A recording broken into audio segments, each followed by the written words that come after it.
আপনারা যারা পিএম কিষাণ সম্মান নিধি যোজনা, যেটাকে আমরা কৃষি ভাতা বলে থাকি, যারা কৃষি ভাতার রেজিস্ট্রেশন নাম্বার বের করতে পারছেন না অথবা বের করতে জানেন না, আজকের ভিডিও আপনাদের জন্য।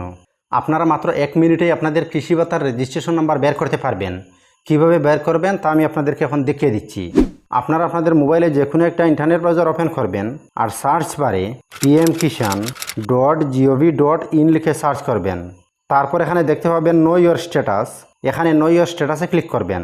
তারপর এখানে নো ইয়োর রেজিস্ট্রেশন নাম্বারে ক্লিক করবেন। এখানে মোবাইল নাম্বার সিলেক্ট থাকবে।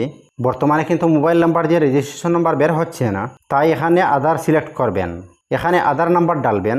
এখানে দেওয়া captcha code same to same এখানে ডালবেন। তারপর গেট আধার ওটিপিতে ক্লিক করবেন।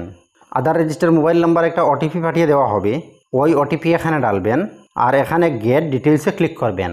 তারপরে এখানে আপনি আপনার রেজিস্ট্রেশন নাম্বার পেয়ে যাবেন আর ডান দিকে আপনার নামও দেখতে পাবেন।